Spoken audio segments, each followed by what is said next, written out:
परिचय। राधा, क्या कर रही हो? वाह, ये तो बहुत सुंदर है। तुमने इसे कैसे बनाया? मैंने इसे प्रकार और पेंसिल की सहायता से बनाया। लेकिन क्या इस वृत्त को बनाने के लिए हमें सचमुच प्रकार और पेंसिल की आवश्यकता पड़ती है? हाँ, एकदम सही आकृति बनाने के लिए हमें इन सभी रेखा गणितीय उपकरणों की आवश्यकता पड़ती है। क्या तुम इस कोण को देख सकती हो? हाँ, यह 30 अंश का कोण है। मैंने इसे प्रकार और स्केल की सहायता से बनाया है। लेकिन कैसे? मैं भी ये सीखना चाहती हूँ। मेरे साथ आओ, मैं तुम्हें सिखाती हूँ। उद्देश्य। इस पाठ के अंत में आप निम्न करने में सक्षम हो जाएंगे। एक दिए गए कोण को द्विभाजित करना, एक दिए गए रेखाखंड के लंबवर्धक की रचना करना, 60 अंश इत्यादि का कोण बनाना, दिए गए आधार, एक आधार कोण तथा अन्य दो भुजाओं के योग से त्रिभुज की रचना करना, दिए गए परिमाप और दो आधार कोणों की सहायता से त्रिभुज की रचना करना, एक त्रिभुज की रचना करना जिसमें परिमाप और दो आधार कोण दिए हों।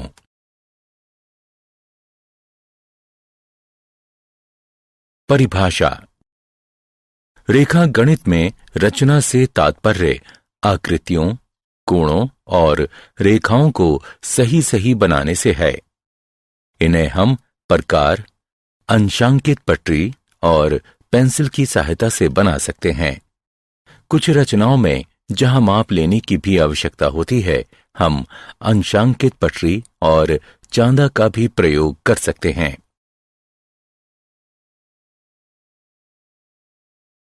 एक दिए गए कोण का समद्विभाजक।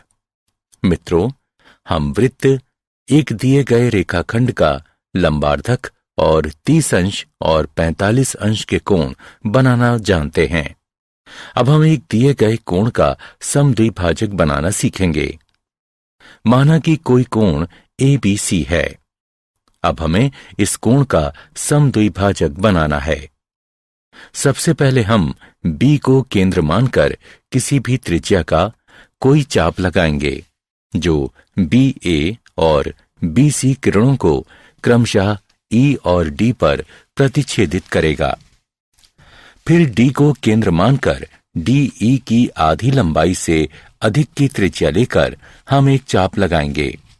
ठीक इसी तरह E को केंद्र मानकर DE की आधी लंबाई से अधिक की त्रिज्या लेकर हम एक और चाप लगाएंगे जो पहले चाप को F पर प्रतिच्छेदित करेगा। अब हम किरण BF खींचेंगे। यही किरण BF कोण ABC की समद्विभाजक है।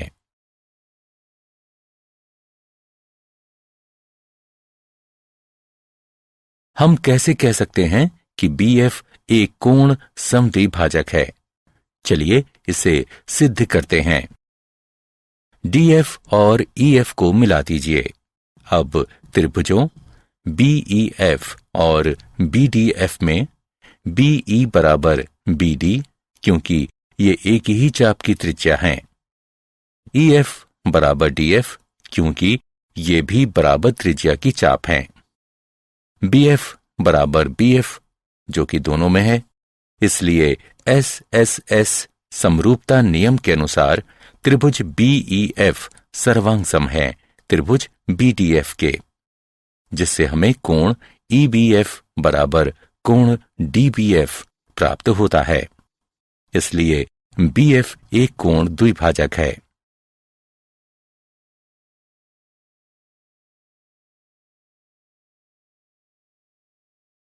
दिए गए रेखाखंड का लंबार्धक।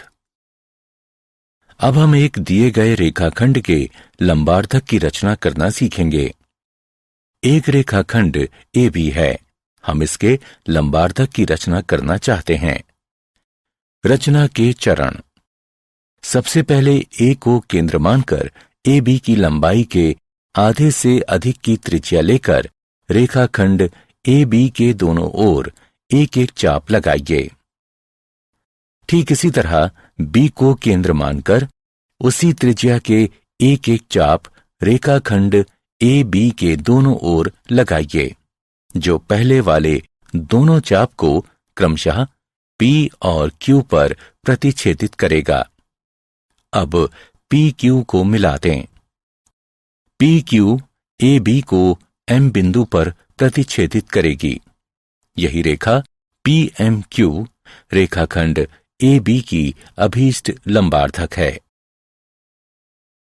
चलिए सिद्ध करते हैं कि PMQ रेखाखंड AB का लंबार्धक है।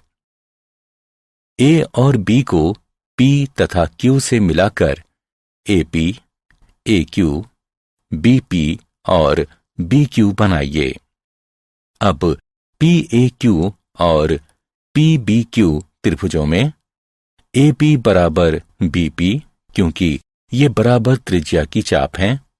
AQ बराबर BQ, क्योंकि ये भी बराबर त्रिज्या की चाप हैं। PQ बराबर PQ, ये दोनों में हैं। इसलिए SAS समरूपता नियम के अनुसार त्रिभुज PAQ सर्वांग है त्रिभुज PBQ के। इसलिए CPCT द्वारा कोण APM बराबर है कोण BPM के। अब त्रिभुजों PMA और PMB में AP बराबर BP बराबर त्रिज्या की चाप, PM बराबर PM, ये दोनों में है। कोण APM बराबर कोण BPM जैसा कि ऊपर सिद्ध हो चुका है। इसलिए SAS समरूपता नियम के अनुसार त्रिभुज PMA सर्वांग है त्रिभुज PMB के। इसलिए AM बराबर BM और कोण PMA बराबर कोण PMB CPCT के द्वारा। रैखिक युग्म अभिगृहित का प्रयोग करते हुए कोण PMA जमा कोण PMB बराबर 180 डिग्री, अथवा हम इसे ऐसे भी लिख सकते हैं कोण PMA बराबर कोण PMB बराबर 90 डिग्री। इसलिए PM जो PMQ है रेखाखंड AB का लंबार्धक है। 60 अंश का कोण। हम 30 अंश और 45 अंश के कोणों की रचना करना जानते हैं। अब हम किसी दी गई किरण के प्रारंभिक बिंदु पर 60 अंश के कोण की रचना करना सीखेंगे। एक किरण AB है जिसका प्रारंभिक बिंदु A है। हम एक ऐसी किरण AC की रचना करना चाहते हैं जिससे कोण CAB बराबर 60 अंश हो। रचना के चरण। A को केंद्र मानकर किसी भी त्रिज्या का एक वृत्त का चाप लगाइए जो AB को किसी बिंदु पर प्रतिच्छेदित करेगा। माना कि वह बिंदु D है। अब D को केंद्र मानकर पहले वाली ही त्रिज्या का एक और चाप लगाइए जो पहले वाले चाप को किसी बिंदु पर प्रतिच्छेदित करेगा। माना कि वह बिंदु E है। अगले चरण में E से होते हुए किरण AC खींचिए। यही कोण CAB 60 अंश का अभीष्ट कोण है।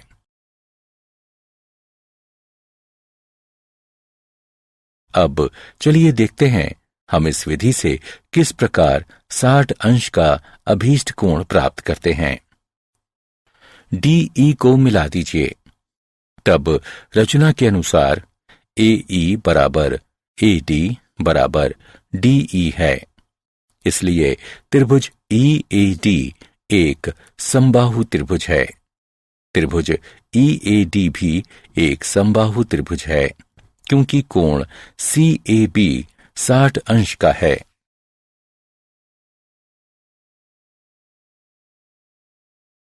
एक त्रिभुज की रचना। दिए गए आधार एक आधार कोण तथा अन्य दो भुजाओं के योग की सहायता से त्रिभुज की रचना करना। ABC कोई त्रिभुज है। BC जिसमें आधार B एक आधार कोण और AB जमा AC त्रिभुज ABC की अन्य दो भुजाओं का योग है। हमें त्रिभुज ABC की रचना करनी है। रचना के चरण। 1. आधार BC खींचें और बिंदु B पर दिए गए कोण के बराबर एक कोण XBC बनाएं। अगले चरण में किरण BX से AB जमा AC के बराबर एक रेखाखंड BD काटें। अब DC को मिला दें और कोण BDC के बराबर एक कोण DCY बनाएं। CY BX को प्रतिच्छेदित करेगी। यही त्रिभुज ABC हमारा अभीष्ट त्रिभुज है।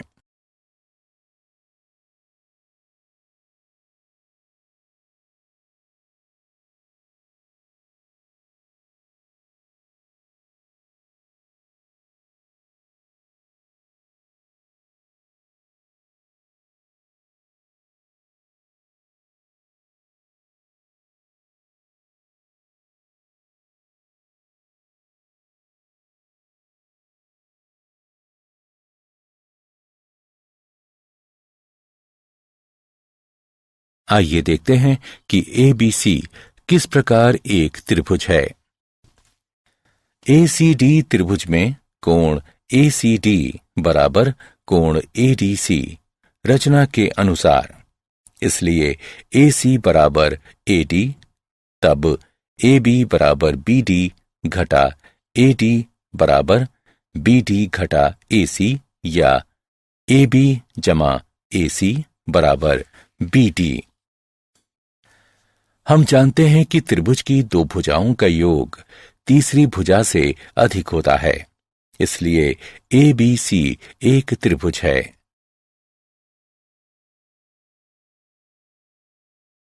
दिए गए आधार, एक आधार कोण तथा अन्य दो भुजाओं के अंतर की सहायता से त्रिभुज की रचना करना। आधार BC, आधार कोण B और दो भुजाओं का अंतर दिया गया है। यहां हमारे पास दो स्थितियां हैं। दो भुजाओं का अंतर या तो AB घटा AC होगा अथवा AC घटा AB होगा। हमें त्रिभुज ABC बनाना है। चलिए सबसे पहले पहली स्थिति का प्रयोग करते हुए त्रिभुज बनाते हैं, जब AB बड़ा है AC से और AB घटा AC दिया हुआ है। रचना के चरण। सबसे पहले आधार BC खींचें और बिंदु B पर दिए गए कोण के बराबर एक कोण XBC बनाएं। अब किरण BX से AB घटा AC के बराबर एक रेखाखंड BD काटें। अगले चरण में DC को मिला दें और DC का लंबार्धक PQ खींचें। इसे BX को एक बिंदु A पर प्रतिच्छेदित करने दें। AC को मिला दें। यही ABC हमारा अभीष्ट त्रिभुज है। चलिए अब दूसरी स्थिति का प्रयोग करते हुए त्रिभुज बनाते हैं, जिसमें AB छोटा है AC और AC घटा AB जो दिया गया है। रचना के चरण। सबसे पहले आधार BC खींचें और बिंदु B पर दिए गए कोण के बराबर एक कोण XBC बनाएं। अब किरण BX से AC घटा AB के बराबर एक रेखाखंड BD काटें। अगले चरण में DC को मिला दें और DC का लंबार्धक PQ खींचें। PQ को BX को एक बिंदु A पर प्रतिच्छेदित करने दें। AC को मिला दें। यही ABC हमारा अभीष्ट त्रिभुज है। चलिए दिए गए परिमाप और दो आधार कोणों की सहायता से एक त्रिभुज की रचना करें। माना कि कोण B और कोण C दिए गए कोण हैं और BC जमा CA जमा AB परिमाप है। हमें एक त्रिभुज ABC की रचना करनी है। रचना के चरण। सबसे पहले एक रेखाखंड XY खींचिए जो BC जमा CA जमा AB के बराबर हो। अब कोण LXY और MYX की रचना कीजिए। अब कोण LXY और कोण MYX को समद्विभाजित कीजिए। ये समद्विभाजक एक दूसरे को बिंदु A पर प्रतिच्छेदित करेंगे। अगला चरण AX और AY के लंबवर्धकों PQ और RS की रचना करेंगे।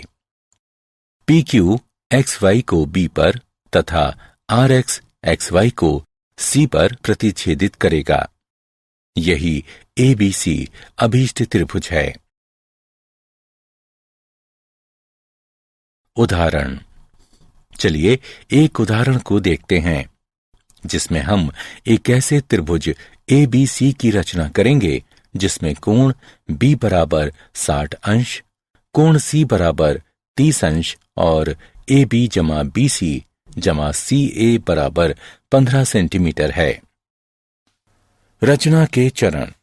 सबसे पहले हम एक रेखाखंड PQ बराबर 15 सेंटीमीटर खींचेंगे जो AB जमा BC जमा CA के बराबर होगा। अब P बिंदु पर एक 60 अंश का कोण और Q बिंदु पर 30 अंश का कोण बनाइए। इन कोणों को समद्विभाजित कीजिए। इनके समद्विभाजक एक दूसरे को बिंदु A पर प्रतिच्छेदित करेंगे। अब लंबवर्धकों AP और AQ की रचना कीजिए जो PQ को क्रमशः B और C पर प्रतिच्छेदित करेंगे। अब AB तथा AC को मिला दीजिए। यही ABC अभीष्ट त्रिभुज है।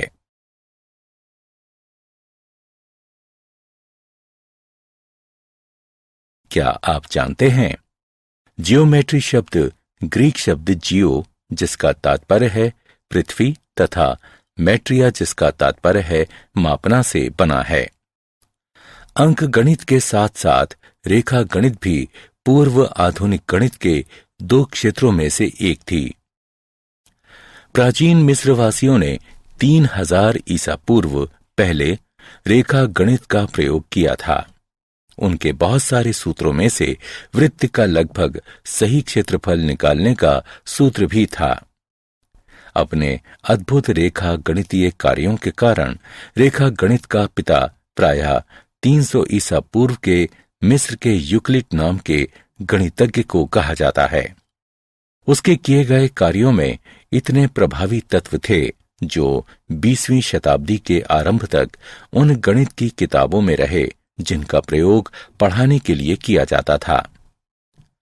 यदि AB जमा AC BC से कम या बराबर है तो किसी भी त्रिभुज की रचना संभव नहीं है।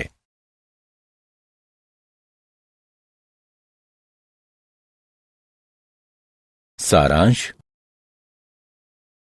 आइए हमने जो कुछ सीखा है उसे संक्षेप में दोहराएं। दिए गए कोण को समद्विभाजित करना, दिए गए रेखाखंड के लंबार्धक की रचना करना, दिए गए कोण की रचना करना, दिए गए आधार एक आधार कोण तथा अन्य दो भुजाओं के योग की सहायता से त्रिभुज की रचना करना, दिए गए आधार एक आधार कोण तथा अन्य दो भुजाओं के अंतर की सहायता से त्रिभुज की रचना करना, दिए गए परिमाप और दो आधार कोणों की सहायता से एक त्रिभुज की रचना करना।